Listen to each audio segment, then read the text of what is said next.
What's up, Tailgaters? You're in the booth with Tailgate Nate today. Welcome to my channel. Week 9 has come and gone. It was the last weekend of college football in the month of October. What a weekend it was. We did have some upsets. We had some close calls. And this is going to be my top 5 takeaways from Week 9 of the college football season. There can be some more things that you guys take away from this week. However, personally, this is what I took away from this past week. The college football playoff rankings are going to be coming out here tomorrow.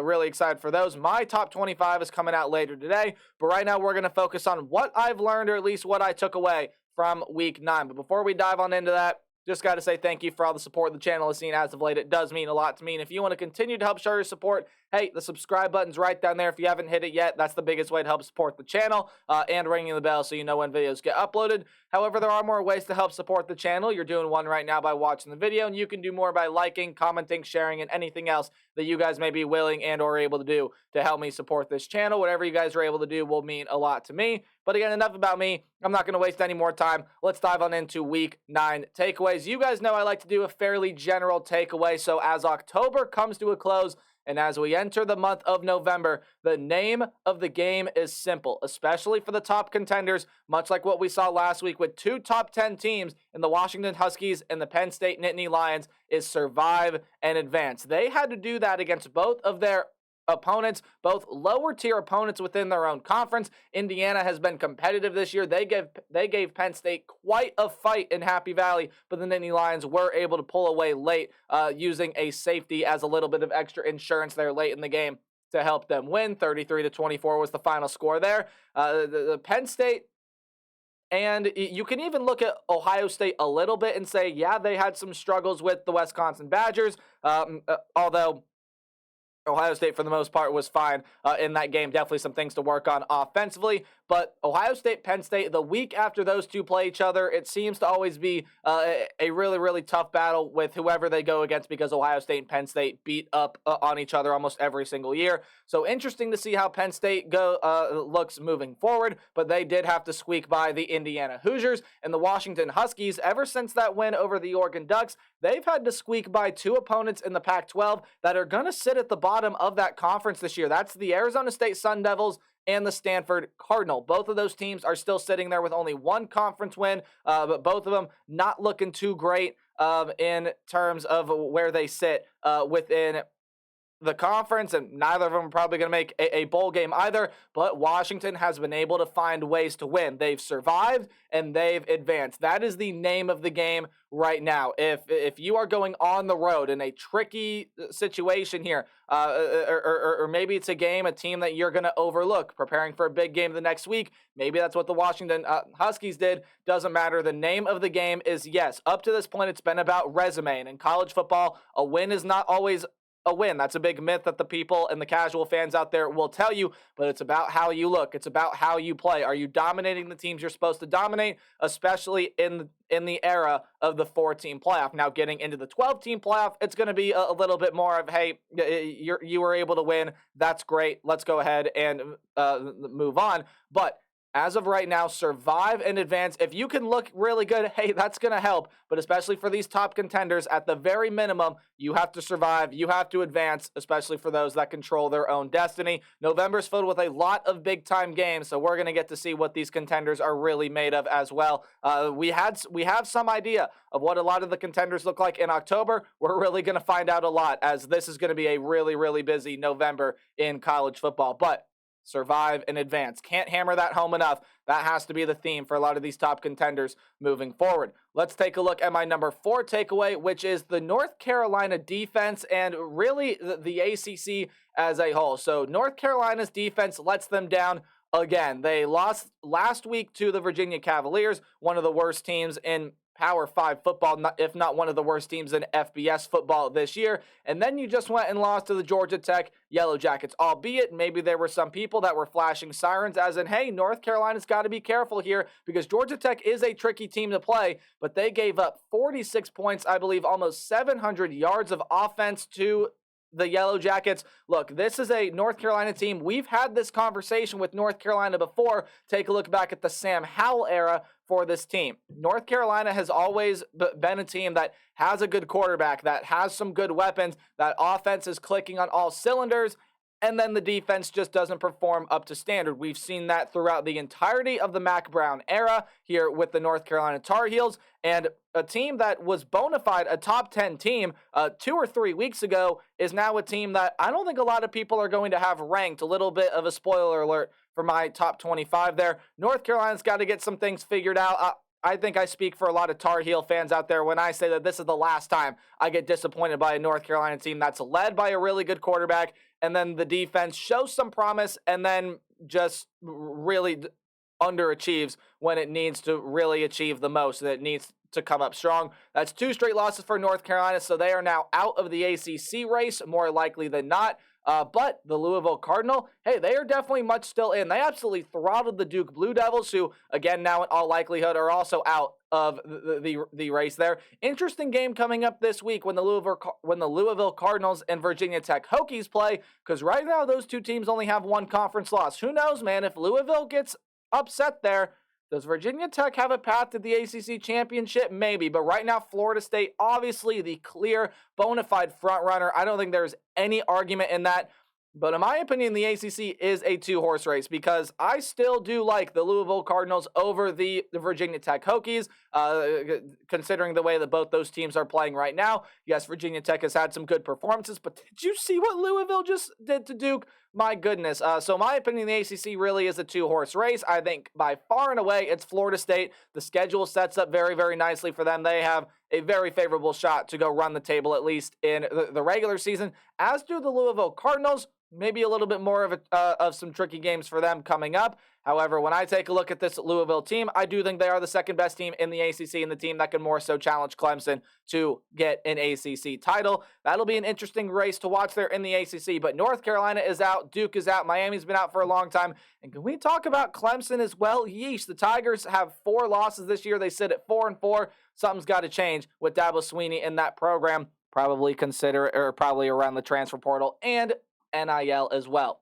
Just saying. But let's go ahead and move on to my number 3 takeaway, which is, all right, well, it's time to finally start talking about the Big Ten West. A lot of the spotlight on the Big Ten, and rightfully so, has been on the Big Ten East, as Michigan, Ohio State, Penn State are 3 bona fide top 10 teams. Rutgers is playing some really good football, and hey, they are bowl eligible. Maryland was a really good storyline. They've lost 3 straight games, so they've kind of fallen off. And, well, it is business as usual in the Big Ten West.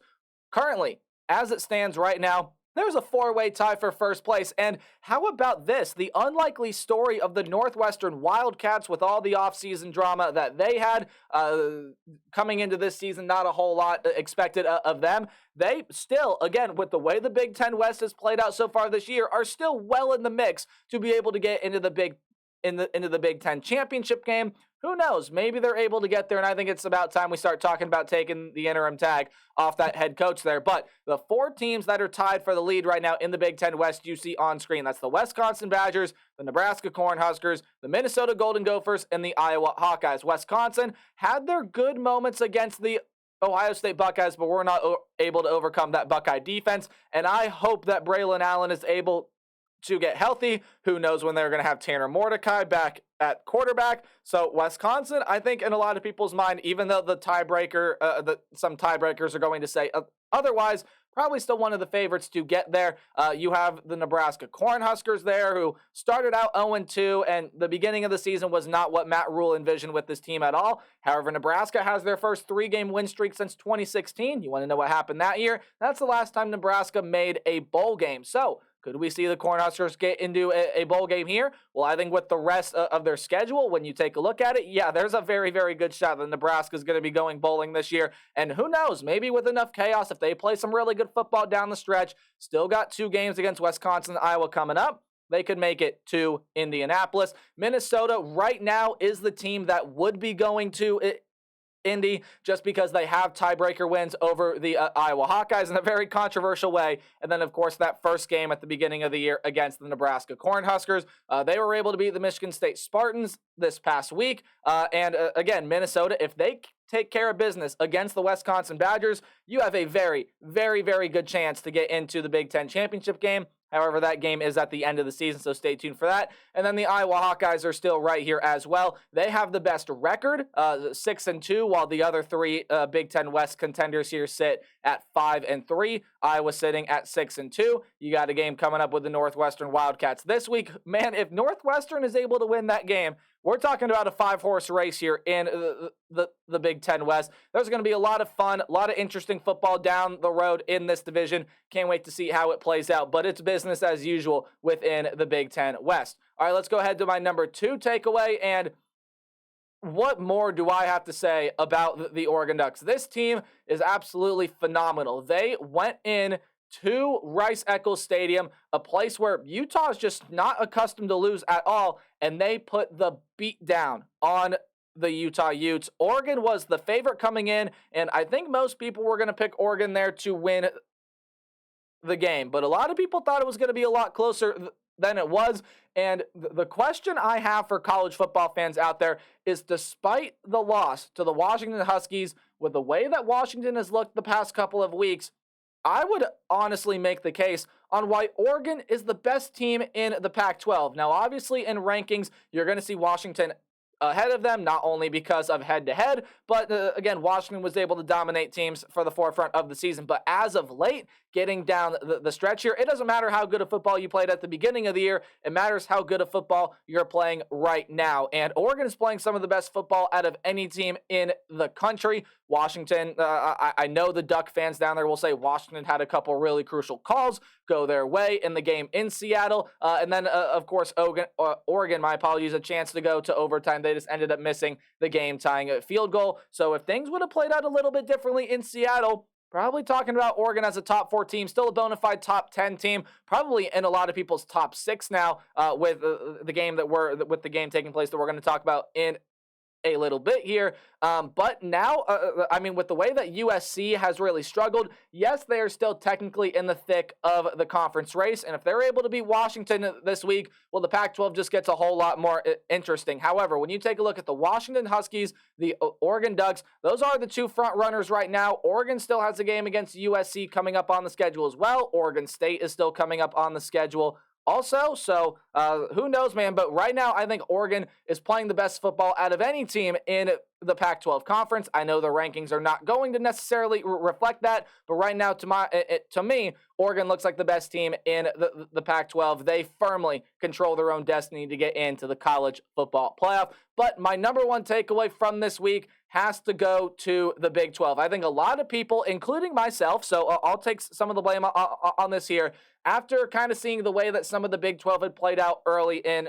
October, we had just kind of assumed that, okay, this is Oklahoma and Texas's fight. These are the 2 teams that are going to meet in the Big 12 championship game, and everyone else is going to get left in the dust. That's because teams like K-State weren't really playing their best football. A team that was supposed to surprise, like a Texas Tech, maybe a Baylor, they are kind of farther down the ladder. UCF and Cincinnati, a couple of newcomers, have yet to win a conference game, and then Kansas has had their bad moments as well. However, there have been some good surprises. Iowa State is sitting at 4-1 in conference. Oklahoma State has beaten both the 2 teams you see on screen in Kansas State and Kansas so far this season. And there are still a lot of big games left to play in the Big 12 Conference. Guys, there are 5 teams right now that sit with a 4-1 record in conference. That's Oklahoma, Iowa State, Oklahoma State, Texas, and Kansas State. And with a lot of big games and with a lot of those teams still having to play each other, you could have Kansas sit right there. I mean, West Virginia, technically still alive. They have a 3-2 record in conference. They're playing some pretty solid football. If they can play at a high enough level, maybe we're talking about West Virginia getting a shot in the Big 12 championship game here as well. But it's no longer just about Oklahoma, and it's no longer just about Oklahoma and Texas.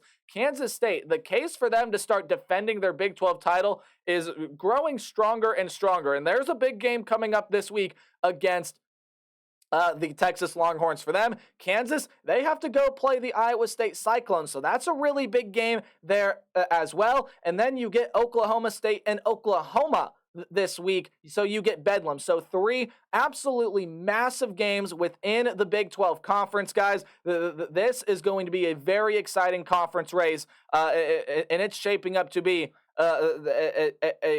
again, another really, really chaotic finish down the stretch for the Big 12 title. We are going to learn a lot this week. So who knows? If Kansas State drops, if Oklahoma State loses, then Iowa State loses, it's back to being just Oklahoma and Texas. But if there's chaos and there's an upset in there, watch out, because the Big 12 title race is going to heat up. It's already heating up, and it could get a whole lot spicier after this week. A lot of big-time games in the Big 12 this week. But guys, that is going to do it for my Week 9 takeaway video. Anything else that you feel like you learned, leave it in the comment section down below. But hey, as always, remember to play hard but tailgate harder. Top 25 comes out later today. I'll see all you guys then. Goodbye.